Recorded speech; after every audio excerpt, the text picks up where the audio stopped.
The stench came before the first scream. It was the 3rd hour of the night, when one of the castle's night watchmen, making his round beneath the vaulted ceilings of the eastern wing of Chateau Sandini, paused outside the Queen's sealed chambers. He wrinkled his nose, muttering about the smell, like rotting meat left to fester in the summer sun. 40 minutes later, midwife Madame Helen burst into the corridor. Her face was ashen, her eyes brimming with tears, her lips pressed shut as if she dared not speak. Behind her shuffled the elderly chaplain, his hands outstretched to bear a bundle swaddled in black cloth.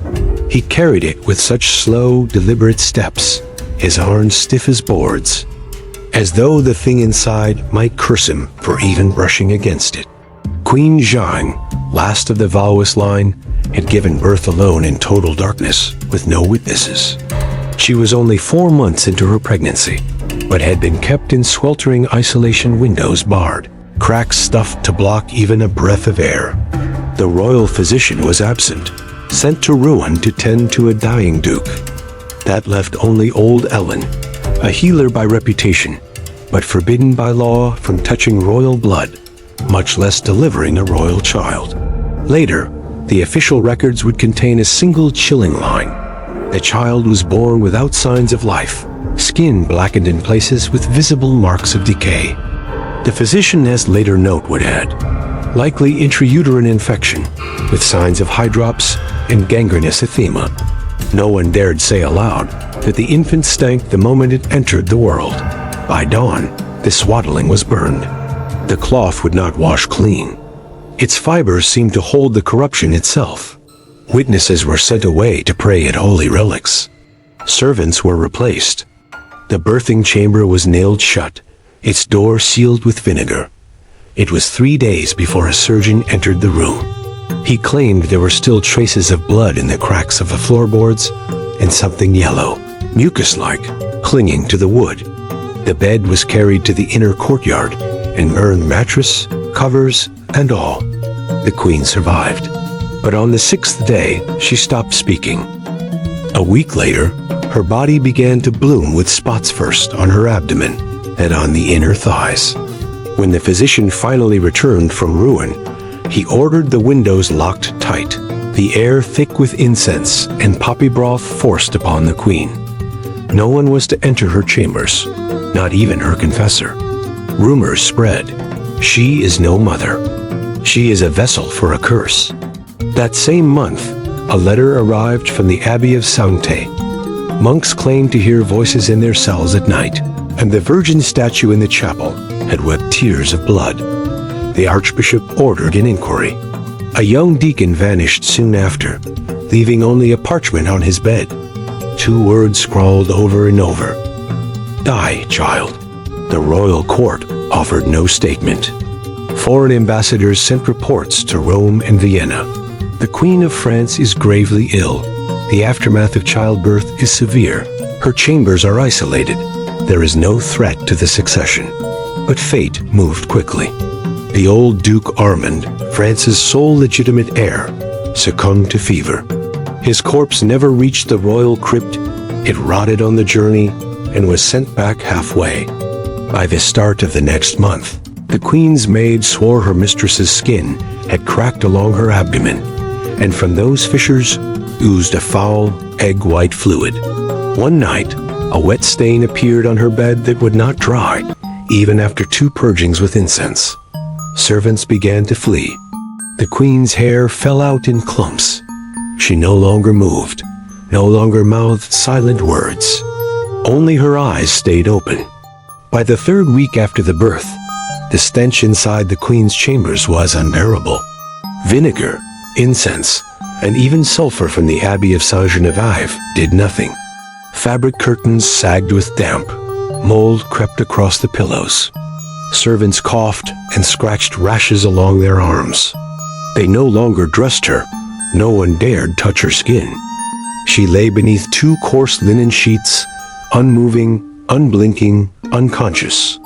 One monk admitted in a letter to his abbot that her pupils dilated whenever the devil's name was spoken. Physician Fouquet pressed to reopen an old wound on her abdomen. insisting it was filled with pus. But the archbishop forbade any cutting. Even the rotting flesh of the sacred womb must not be pierced without blessing. That night, Helen, the midwife, fled the queen's chambers screaming. She babbled about moisture seeping from the air itself, about something crawling in the sheets.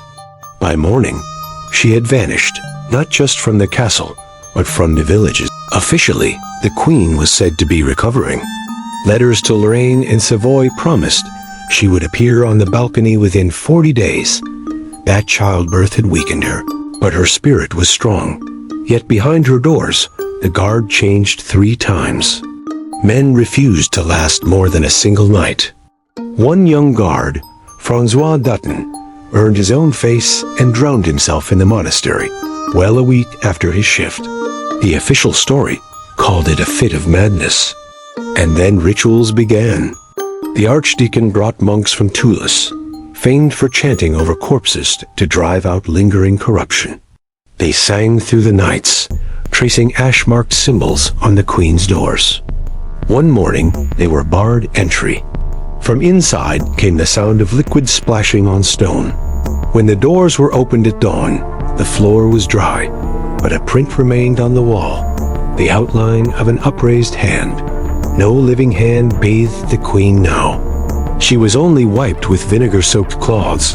Her bandages changed to soak up whatever dark, sticky matter seeped from her. By the 4th week, the archbishop's medical tract recorded black ulcers in the perianal region, each the width of 3 fingers. The flesh was soft, the edges collapsing. The skin there gave off a sickly sweet stench of rot. Furniture from her chambers was removed and burned. Curtains were boiled in lye, but the smell clung, they were never rehung. The windows were boarded. A single lantern was left inside, casting dim, feeble light. One monk later confessed that in that lantern's glow, the queen looked like a mummy someone had forgotten to bury. 2 envoys from Naples arrived soon after. They were denied audience, but rumor said one bribed a guard and glimpsed the queen through a narrow crack in her door. In a letter later intercepted in Burgundy, he wrote, "She did not breathe. She did not blink. Yet her face moved as though something beneath the skin was pulling at her muscles." Tensions in the court sharpened. Physician Fouquet, at his own peril, wrote a report claiming her body showed signs not just of decay, but of living tissue decomposing from within. In one passage, he described flesh sloughing from her right thigh, revealing white, root-like growths, writhing without form or head. The archbishop burned his report, but copies survived in the chancellor's private files. Years later, one was found in Bet under the heading Accursed Births. Rumors in the capital multiplied. Some said the queen had not birthed a stillborn child, but something boneless, coated in dark slime. That Ellen the midwife had died not of fright, but from touching it. That the swaddling was burned not for cleanliness, but as an exorcism. Herbalists whispered that palace servants had come seeking worwood, dried toad skin, and black stones. One seller vanished, leaving behind a single phrase carved into his shop wall. "She is no longer human." The queen's skin began to peel away in patches. A maid who entered once to change her wrappings could not speak for 3 days, and afterward took vows of silence at the Abbey of Saint-Gilles. In later testimony, she said the queen's face looked like cloth stained through with dark patches. Something moved beneath the skin. The mouth-shaped words, but no sound came. The council met in the small hall without the archbishop.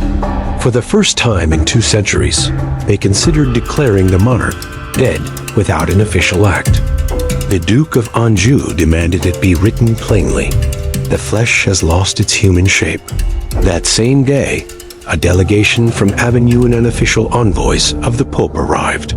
They were refused entry to the palace grounds, but left a sealed letter at the gates. If the curse was confirmed, the queen's remains could never rest in consecrated soil. This meant she would be barred from the royal crypt forever. Just after midnight on the 12th day of the 3rd month, palace guards rushed into the council chamber. One sentry at the sealed doors had gone mad, tearing at his own hair and screaming that the walls were breathing. Another, Pierre Lenoir, tried to strike the door with his sword, insisting that someone was walking inside. Later, a dark stain like melted wax or congealed blood was found on the wall beside him. In the morning, 4 men entered the queen's chamber. Their faces and hands were wrapped in cloth. They carried incense burners and a single lantern. The queen lay as before, but the mattress beneath her had collapsed as though it had dissolved. The sheets clung to her skin. Her left thigh was exposed, a gaping hole splitting the flesh, dark cracks branching out like the bark of a dead tree. Her garments were soaked, no one knew with what. In the corner of the room lay a swaddling cloth. No one knew how it had returned. Everything connected to the child had been destroyed on the first day. It was stiff with dried mucus and blood. One monk stepped forward to pray, but collapsed mid-verse, his eyes rolling back. He was carried out and never spoke again. The others said nothing. 2 hours later, a decision was made. The body cannot be moved. A wooden chamber must be built within the room, sealed at once. Carpenters from Lyon refused the task. 2 novices took their place. The chamber was finished in 2 days. The queen's body was transferred into it without removing her clothing. The valet later claimed that as they lifted her, 2 worms slid from her ear and vanished into the cracks of the floor. No one ever entered her rooms again. The archbishop signed an act. With the body beyond recovery and the danger of corruption spreading, it is sealed in consecrated timber and forever given to God. No secular signature followed. Word spread quickly through the capital. Whispers claimed the curse had already passed to someone within the council. Several servants disappeared along with a junior scribe. At the Abbey of Saint Bernard, cleansing rites were held daily for the entire kingdom. The Duke of Chartres demanded the queen be declared dead, and the Council of Heirs summoned at once. No reply came. 3 days after the sealing of her body, the eastern wing was declared a place of silence. By order of the council, no servant or priest was to set foot beyond its gates. 2 guards were posted, but they lasted only a single night. One vanished. The other was found in the stables, naked, his robe torn, a cross burned into his chest. He spoke no words, only tore at his fingernails. Under his bed, a note was found. There's someone whispering inside, and it's not her. At the morning assembly, the Hofmeister reported the stench had grown stronger despite the sealing. It seeped through the walls. Illness began to spread. 3 guards with fever, 2 servants with ulcerated sores. From the Duke of Lorraine came a letter. If her body is not destroyed properly, we may lose half the court. I do not believe in ancient evils, but flesh that refuses to decay by God's will is not mere flesh. In a show of defiance, the archbishop held a mass consecration of the palace. But inside the eastern wing, incense burners snuffed themselves out and candles refused to light.